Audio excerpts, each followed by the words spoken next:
When I was 16, I got really sick. I was run down, working hard in school, not eating properly. And I got pneumonia. And an abscess developed on my lung. Well, one day the abscess burst and I hemorrhaged. I needed blood. Pretty sure everybody thought I might die. Obviously I didn't. But some say that God saved me.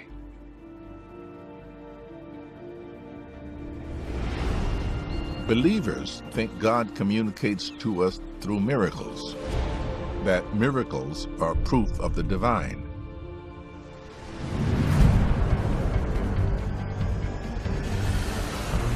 Now I'm going on a journey to discover the power of miracles. You fell from up there down to here. What did the doctors say? You are a miracle. To discover what's luck and what is fate. In the Chinese thought, everything has a reason for why it occurred. To see how belief in miracles can change history. The miracles symbolize the beginning of the Jewish people. And how faith can change lives. You are looking at a true miracle of God. To achieve what appears to be impossible. The real miracle is to transform the human mind. That's the miracle we need.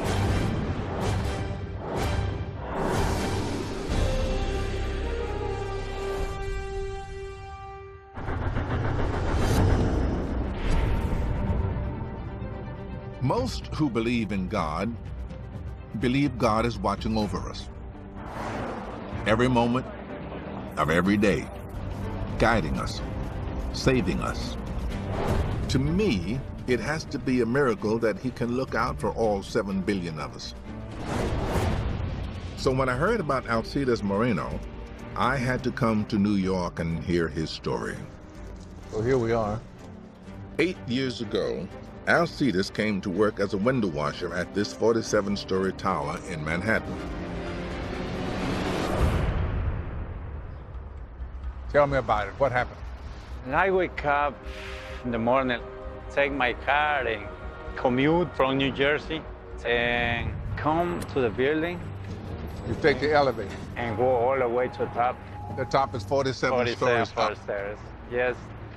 And climb to the platform.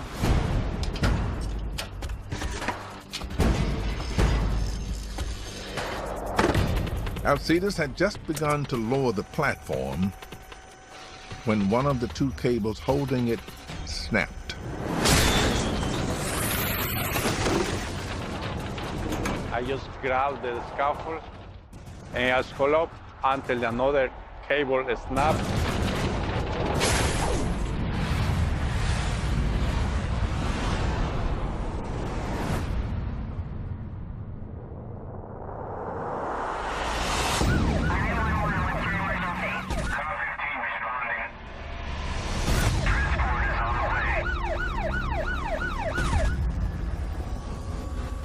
The paramedics, they found him right in the middle, the scaffold like that.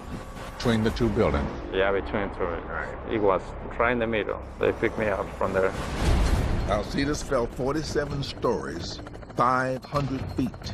He broke 10 bones, his lungs collapsed. He needed 43 pints of blood and plasma. He spent 3 weeks in a coma. Do you remember the day you woke up from the coma? I woke up December 24th, right there in the bed, and my wife was there. A fall from just 10 stories is something hardly anyone survives. Doctors say Alcides' 47-story plunge was beyond belief. I've seen it all, or at least I think I have, until something like this happens. You fell from up there down to here. Yes. And here you are. Yes, sir. And look at that, walking and everything. Give me a name for that. I mean, the doctor told me, you are a miracle, man. Say, you are a miracle. What do you think? I don't know. Still, I don't know. Alcides has a hard time accepting this as a miracle because he was not alone when he fell. His younger brother was on this platform with him. He died the moment he hit the ground. What was your brother's name? Edgar. Edgar. There we are. Mm-hmm. Yeah. Two faces, the same. Very nice. My brother was a big loss to me. Were you close? Really, really close. That was a great man. I'm sorry, Alcides. It must be very painful. Yes. I just bring it to work with me to help her out. Because... He's younger? Oh, yes, that was younger than me. And that was a good man.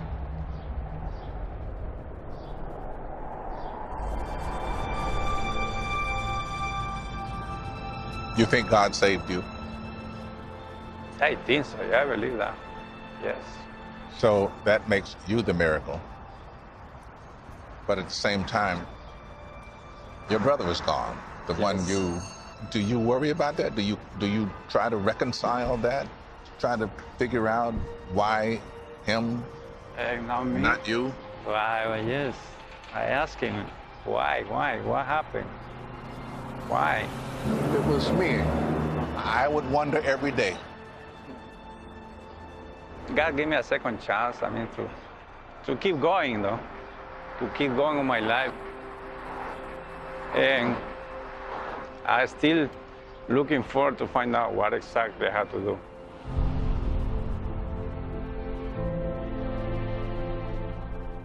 Alcides is no longer a window washer.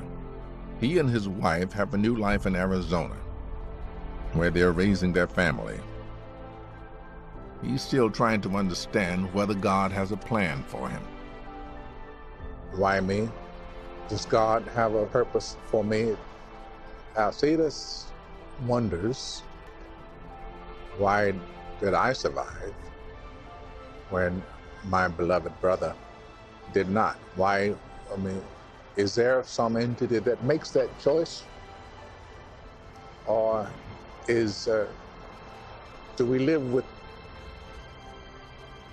randomness, just pure mindless randomness? For Christians, miracles are proof that life is not random. They believe God intervenes in the world for a reason. Jews also believe in the power of miracles. In fact, their faith was built on a bedrock of divine intervention. I've come to Jerusalem to see how Jews celebrate the miracles of their exodus from Egypt on a night that's different from all other nights. Passover. Hi. Hello there. How do you do? I'm very well indeed. This is for you? Thank you very much. And I'm Aviva. Hello, Welcome to my Aviva. home. You do. Oh, Lord. Oh,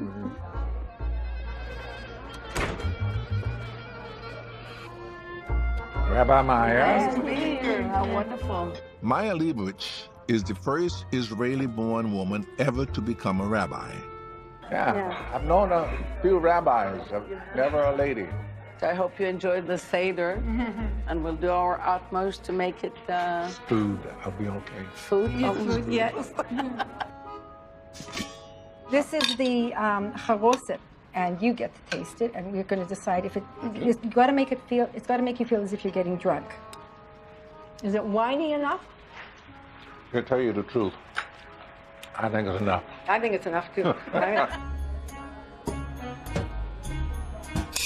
Okay, guys, let's get started. Seder Pesach is starting. Come on, everybody sit down. One of the most important traditions in Judaism, and this has been ordered to us from our ancestors, thou shalt not speak on your cell phone during the Seder. So we have a cell phone basket here. The month that we came out of Egypt is called in Hebrew Nisan. Nisan comes from the word Nisim, which is miracles. It's the month of the miracles, which will symbolize the beginning of the Jewish people as a people, as an entity. The way we go with the Seder is that we read through the Haggadah. So Morgan, as our guest, we would welcome you to start with the bread of affliction. This is the bread of affliction that our fathers ate in the land of Egypt. Let all that are hungry enter and to eat, and all who are in want come and celebrate the Passover. This year we are slaves. Next year we shall be free men.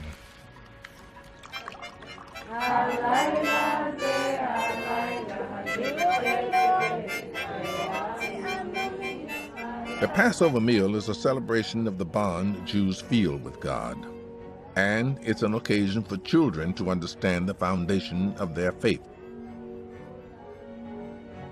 The Seder recounts how the Jews escaped slavery, thanks to God striking the Egyptians with a series of 10 plagues.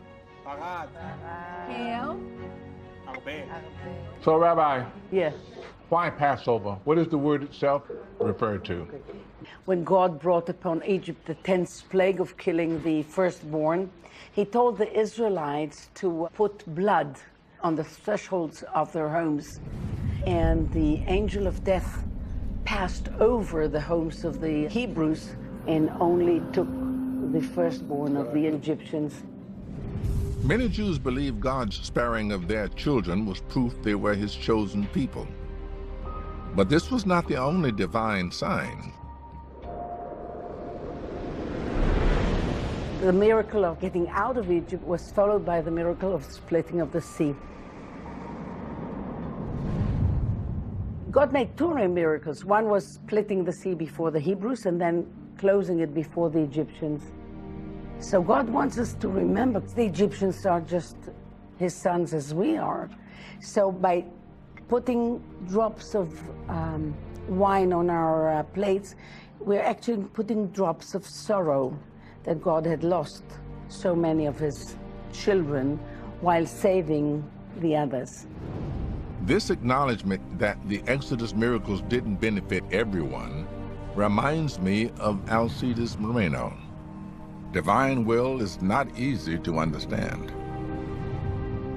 So, what is your take on the whole idea of the series of miracles? I don't think anybody's going to split the sea for us today. I wish somebody would bring peace to us today. But the Bible is not a book of history. The Bible is a book of ideas. The question is, what can we learn from it? What can we take into our own life? It's a way of saying thank you, you know. It's a way of teaching the kids that every small thing is not granted, that you need to say thank you. It's nice to have parents. It's lovely to have a roof above your head. That's probably the biggest miracle of all of them, that Jews are still here. I want them to come out with the idea that miracles can happen. That's the story. The Israelites saw these miracles as proof that God cared about them. Not all modern Jews believe in the miracles of Passover, but these stories still define them as a people. And that deep well of tradition and moral strength has sustained them, been called on by them for thousands of years to get them through hard times. Around the world, belief in miracles gives people strength. In Mexico City, the Basilica of Our Lady of Guadalupe marks the spot where the Virgin Mary is said to have appeared to a peasant 500 years ago.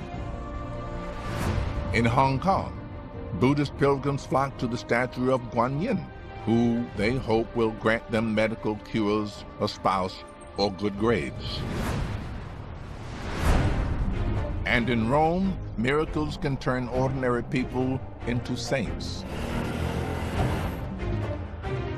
I've come to the Vatican to understand how the Catholic Church verifies miracles. I think the first time I was at the Vatican was about 1983. I'm meeting Monsignor Marcelo Sanchez Sorondo, the head of the Pontifical Academy of Sciences. So let's talk just for a moment about miracles. Do miracles really exist? For instance, Jesus walking on water? In the life of Christ, if you don't accept the miracles, it's impossible to understand. But each page of the gospel is a miracle of Christ. To consider a person a saint, the church needs a miracle. In order to have saints, you have to have miracles. Yes. Unless you are a martyr, the only way to sainthood is to be deemed responsible for performing 2 miracles after you die. Pope John Paul II became a saint in 2014, after 2 women who prayed to him after his death claimed to be miraculously cured. One of Parkinson's disease, another of a brain aneurysm. The Vatican spends years investigating these claims, sometimes decades. The church has a devil's advocate who goes, and whenever anybody claims to have seen or experienced a miracle, the church sends the advocate to investigate. Yes, they have the advocates and have scientific people, special doctors, to prove that this is a special intervention of God. So if I come and say I have experienced a miracle, would the church then say, okay, well, we'll check that out? Exactly. we were to check. Does the hand of God really intervene? Not just in matters of life and death, but also in the ups and downs of our daily lives? Or does everything that happens happen by chance?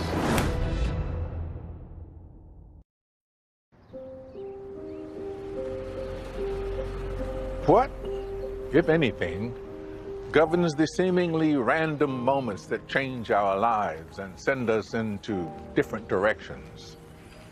Like a poor boy from Mississippi ending up in Hollywood. I always loved the movies. Always dreamed I would be in them. I was a believer. And I actually made it. Now, was that a miracle?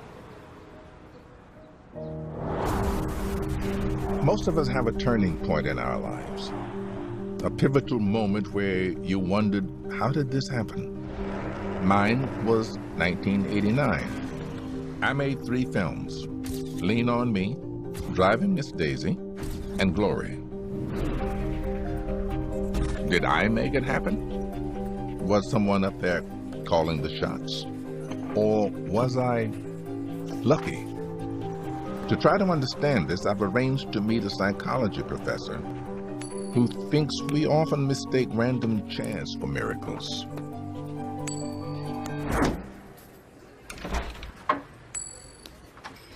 Danny Oppenheimer. Nice to see you. How are you today? I'm good, and you? I'm good. Good. What are you doing? I'm flipping coins. Why? I'm looking for streaks. Streaks? Yeah, if you flip a coin enough times, you're gonna get a streak. Really? That's a lot of tails. Well, if I flip a coin twice and I get heads both times, is that miraculous? No. You do it 50 times and you get 60. That's a miracle. Well, yeah, if you get more than you flip, certainly. But how rare does an event have to be before we would call it miraculous? 1 in a million? 1 in a billion? I'll choose billion. All right, 1 in a billion. Well, let's try something. All right.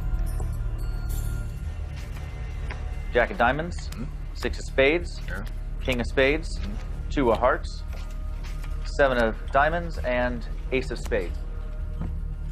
Is it miraculous to have gotten this sequence? No. I mean, it's just a random selection of cards off the deck.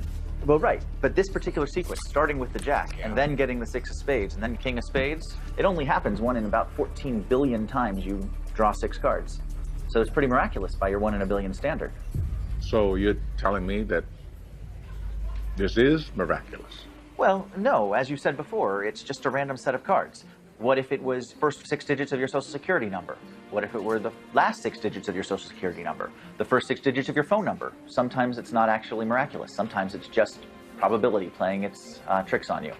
All right, so how do we include the divine? Because there are people who really do think that there is divine intervention in these kinds of interplays. Absolutely, and nothing I'm saying here rules out the possibility of the divine. The fact that probability predicts certain things doesn't mean that there can't be divine intervention. But miraculous things that are so unlikely that you think it can't happen by chance alone, they do happen, and they have to happen. It would be odd if they didn't, because with 6 billion people in the world, there are so many opportunities for something really unusual to happen. We would expect it to happen to some of them. It's human nature to make a symphony out of the cacophony of events going on around us. Doesn't mean that divine providence doesn't exist. In fact, as I learned when I was in Rome, in the past, chance and God coexisted. The ancient Romans had a different take on miracles. Before they became Christians, Romans had many gods. They believed the gods controlled their fate, and everything that happened was decided by them. Archaeologist Valerie Higgins tells me the gods even determined the outcome of sporting events. So we're here in the Circus Maximus. This was the largest circus in Rome, in fact in the Roman Empire. And this was where they did chariot racing. We are actually standing on the track. Yeah, the starting gates were down there, and they would race through here up to the other end where they would turn around and then go back down that end. And they would do that 7 times. At least 250,000 people could fit in here. Bedlam. Yeah, right. So this was a place that was full of life and full of action. Well, it must have been quite a lot like modern-day horse racing, you know, betting and wagering and... For sure, yes. We know there was lots of betting and lots of gambling. Gambling, particularly on dice games, was frowned upon because you were betting on the will of the gods. But widespread gambling began to change the way Romans thought about fate and opened the way for belief in miracles. How did gambling fit with the idea that your fate was already set no matter what you did? You were going to wind up the way you were going to wind up. They did very much believe that their fate was set, but you know, it didn't make them passive. They certainly did everything they could to get the gods behind their riders. Well, I would ask, like, for instance, of a day of a big race, you know, and the ancient Romans were thinking, well, it's in the hands of the gods, but we need to know what the gods want. Right, right. How would we figure that out? How did they go about figuring out what the gods wanted? What the gods wanted? Well, you had to go to a priest who was specialized in this sort of thing.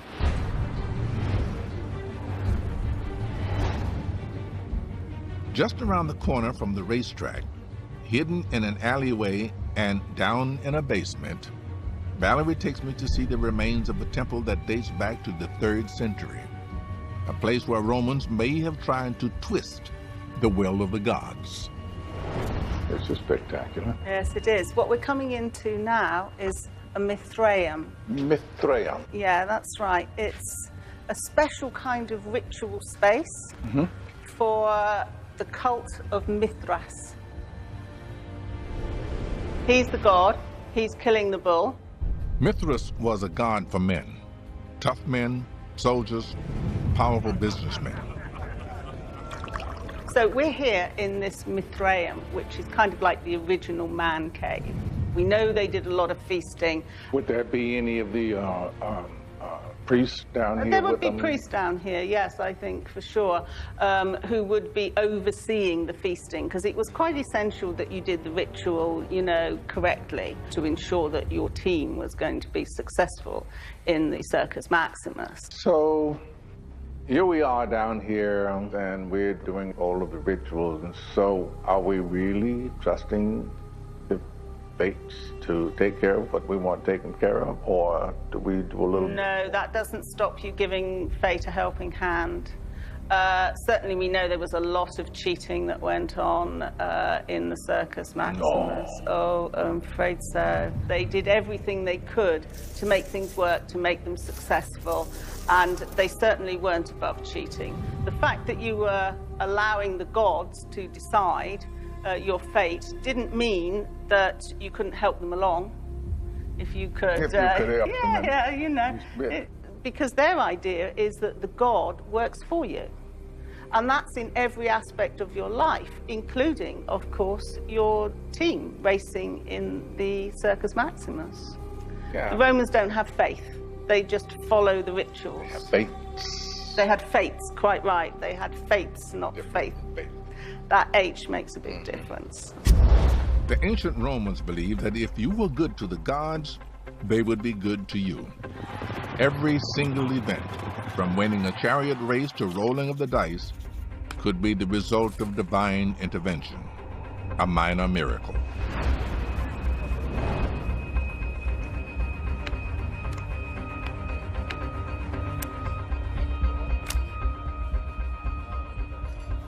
I'm just trying to work out how a couple of millennia of Catholicism might have changed the way the Romans think. Do they still think God will intercede and reward their faith with a royal flush, perhaps? The idea that nothing in our lives happens by chance did not die with the culture of ancient Rome. It remains alive and well in the Chinese philosophy and religion, Taoism. Taoism dates back nearly 2 millennia. Gods are not the focus of Taoism. The focus is the Tao, the ultimate creative energy of the universe to which we are all connected. This interconnectedness means our fates are all set at birth.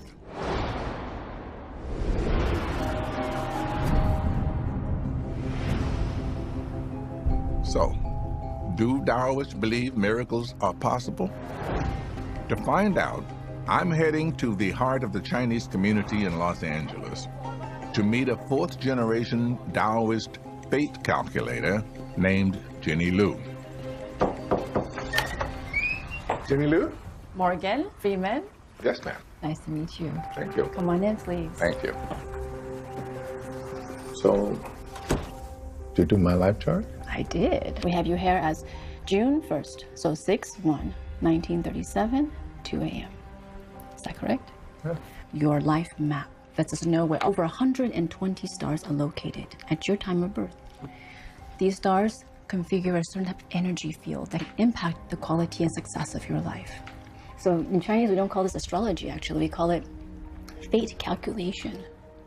Fate calculation.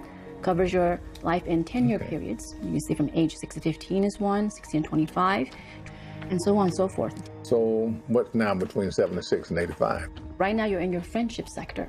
And your friendship sector, the star that's there is called Wencang.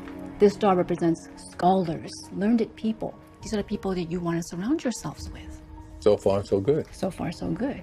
And one of the reasons why maybe you have not come here yet until today is one of the stars in your personal sector is called Lianzhen. And Lianzhen is the adventurer. Somebody who likes to take things as they come. So if my fate is already laid out, does that leave room for, like, miracles? Absolutely. We don't think of astrology chart as predestined, that it's your only fate that's carved in stone. We see a life map, just like we say life is a journey. And go on any journey, you need to have a map. There's going to be dead ends. There's going to be multiple potholes. But if you know where they are, you're still in charge of your own car. This is just a navigation system. You can turn. If you can understand how you're connected to everything around you, that is a miracle waiting to happen. So is this connected to feng shui? Feng Shui, this is based on the Taoist thought. Everything around us is connected. Everything is made of energy. We're all connected through this energy. Feng is wind. Shui is water. It's an energy that we cannot destroy or create. It's always there, but we can divert it. We can harness it. In Chinese, we just say, we can ride it, exactly. I was going to say, in Chinese, they say, birds do not fly, they are flown. Fish do not swim, they are carried. They are carried, they are swum by water.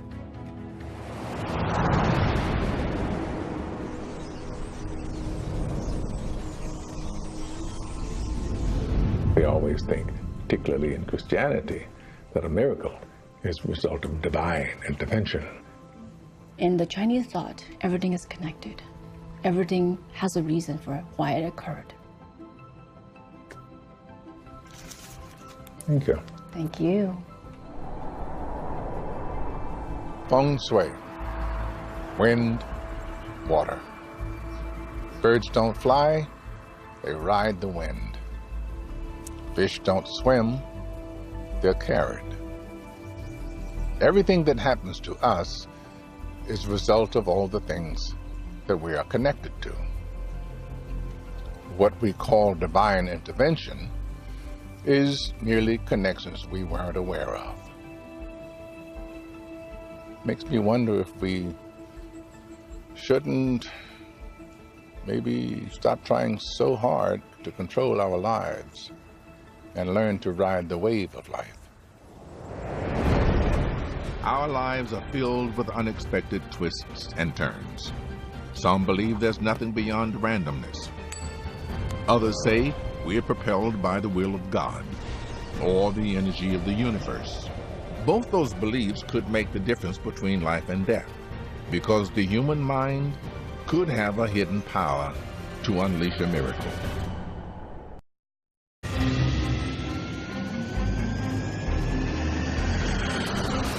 I'm traveling the world trying to understand the power of miracles. And I've come to Cairo to find out if that power could come from our own minds. I'm visiting one of the world's oldest hospitals, a place that was famous for combining medical science with the healing power of belief. So the writings around the building describe the founding of this hospital and of the entire complex.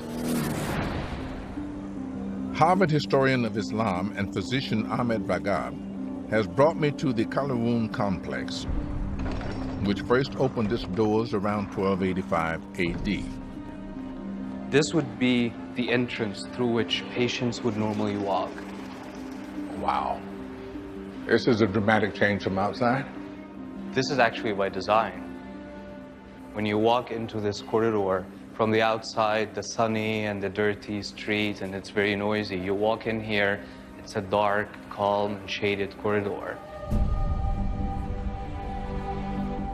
Patients came here hoping to be cured by both cutting-edge medicine and a miraculous intervention from God. I want to show you something here. Oh, okay. Oh my goodness. The construction here is the most impressive thing I think I've seen anywhere. This is the shrine of Sultan Qalawun, the founder of this hospital. Patients would have come in and offer a prayer of thanks for the Sultan. Slowly, Qalawun himself becomes connected to the idea of healing. It's like in this history, we're looking at the making of a healing saint. Does that mean that there becomes a connection between faith and healing? Medicine as a whole was seen as the conduit of the will of God. So at the end of the day, we fall sick. In part, this is something that God wills, and we would only be healed through medicine, but only by the will of God. Exactly. So actually, everything that happens is the will of God. Exactly.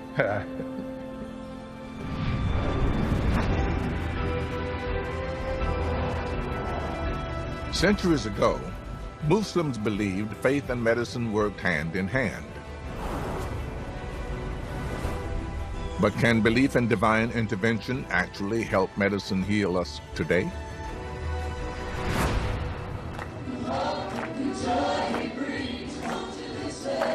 Tom Renfro is familiar with the cliche, the miracle of modern medicine, because he's a practicing physician.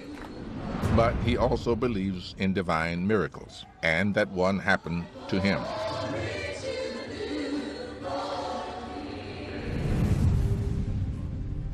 It was 18 years ago that I stood there to give thanks to God for healing me.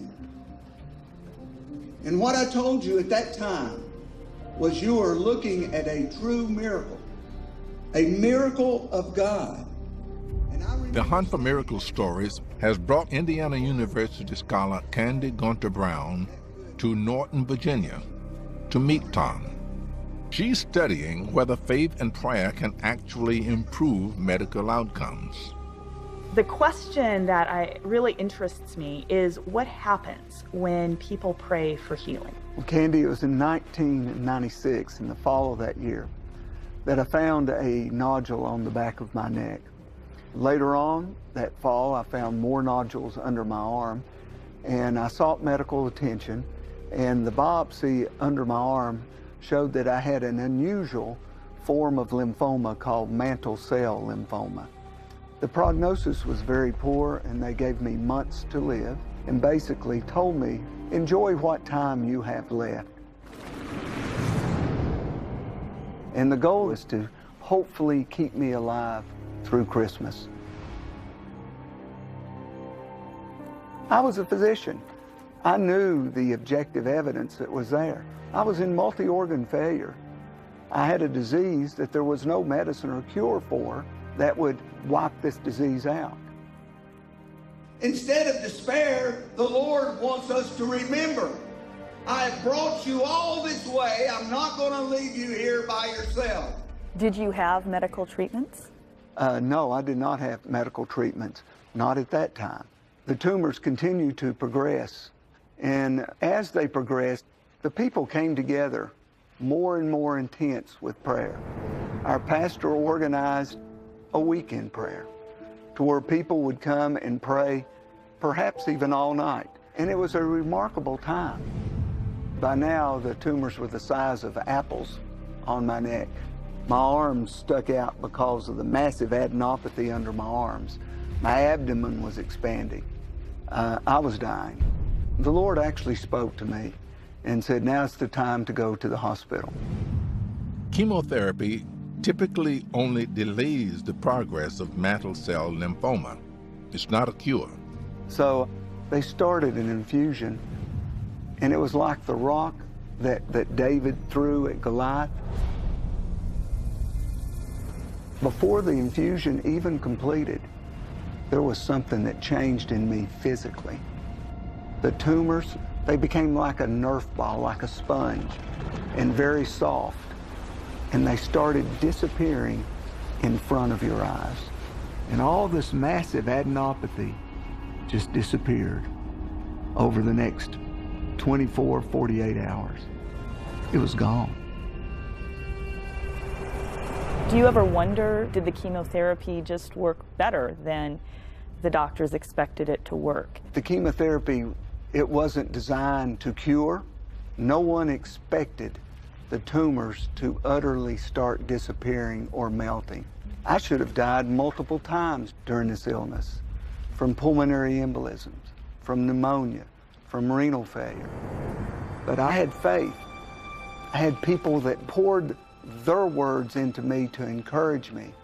And I believe through that God intervened and healed me. And here we are, 18 years later, me talking to you. To me, that is a miracle. That is a miracle that I'm here. Why did Tom Renfro survive when so many people who pray for healing don't make it? Tom believes the power of his faith and that of the people around him helped the chemotherapy achieve the impossible. It strikes me that much of what we call miraculous starts right here. in the mind. We close our eyes in prayer, don't we? And I think that's because the goal is to focus the mind, to transcend the distractions of everyday life, to set our minds to achieve what at first we might fear is impossible.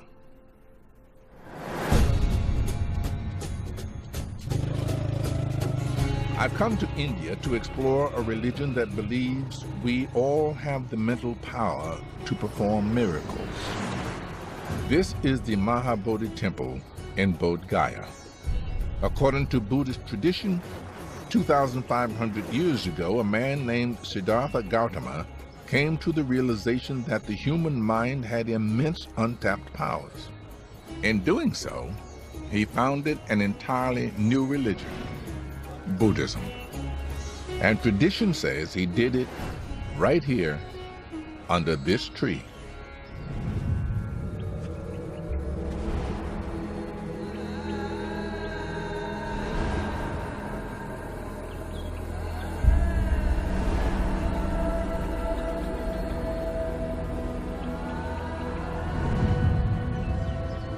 I want to understand what Buddhists believe happened to Siddhartha as he sat under the tree.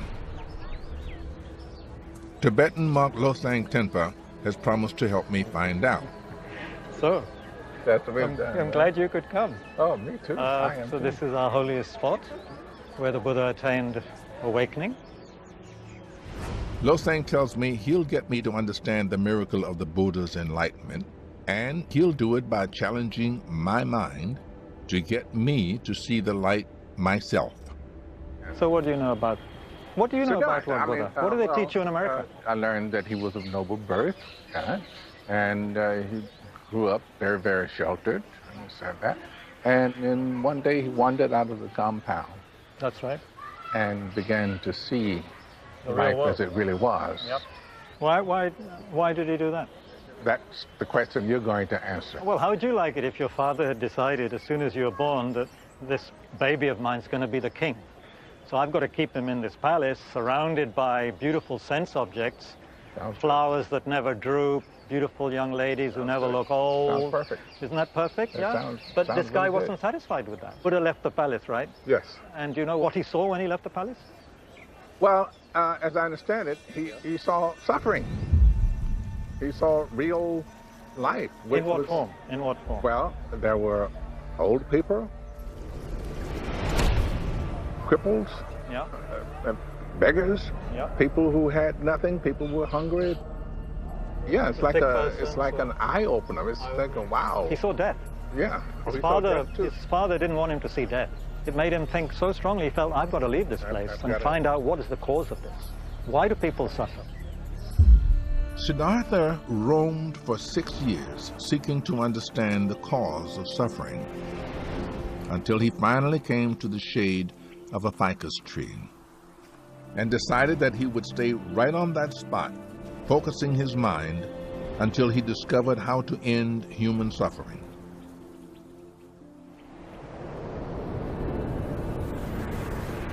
After sitting motionless for an entire night, Siddhartha achieved a mental transformation. Buddhists say he became the Buddha, the enlightened one. He taught us, he said, you know, what a good doctor would tell a patient. Man, you're sick. You're sick. You're suffering. You know, you have a problem. Second, I know the cause. Basically, this craving, attachment. The Buddha realized that by letting go of his desires and his attachment to the material world, he could rid himself of suffering. For the Buddha, and for generations of Buddhists after him, this freedom from attachment seems to allow a remarkable, perhaps even miraculous, mental and physical focus. You know, he was so grateful to this tree under which he'd sat and achieved this amazing realization. He sat in this area for 7 weeks, and for one of those weeks, just gazing unwinkingly, they say. Unmoving and unblinking for 7 days. It's possible, why not? We haven't exercised our minds. We're so busy with external things, buying and selling and doing all the things I mean, we they've do. never actually seen a yogi in action? Well, in a sense, it's an amazing thing, but you and I can do it. For Buddhists, years of mental training and showing love and compassion to others can free them from suffering. Walking around this temple, you feel like a miracle really could happen. The miracle of people being content with their lives. People getting along together. Do you want to just come and see how a Tibetan Lama teaches Western students? Sure. How are you? I am well. How are you, sir? Very good. I saw your movie. Oh, you did? Which one? I don't know. Who else likes my movie? Bravo. Shortcut. We all need to care and love and respect each other. That is the source of happiness. Whoever have that, their journey is good. Whoever not keep this in the heart, journey is not good. Thank you. From today, you are my friend. Where?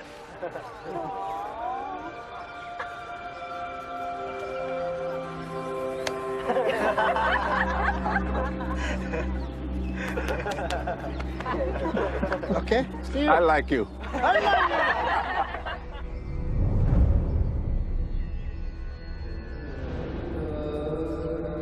you. So, a lot of religions are pretty much miracle-based. I mean, Christianity, Judaism. Right. Really. Right. You don't do miracles? But what's a miracle? I mean, flying in the sky, is that a miracle? Birds do it. It is, Birds do it. but we normally think of miracles as some sort of divine thing, something that, that gives us proof of God or something, you know. Okay, so that we could ask, where's God? You ask the mystics or the yogis, where's God? They'll point here. They won't point up there. They'll say it's in here. So then, if you're being inspired by your inner God, Buddha, Christ, you know, Krishna, whatever you want to call it, maybe then you can perform what's called a miracle. What does this world need the most? It needs healing, right? Love. It needs reconciliation. I think that's the miracle, and that's the miracle we need. We don't need people levitating 3 inches off their butts, you know, while meditating. That's stupid. So let's stick to the real miracle, which is to transform the human mind, really. All right. You know what you just did? What? You solved the problem of miracles. Thank you. Could walk on. You're all right in my book.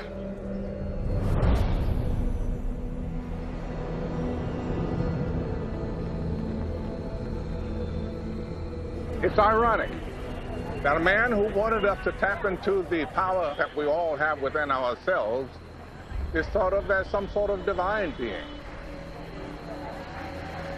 The point of Buddhism, as far as I can see, is to teach us that we are all capable of much more than we might believe we are.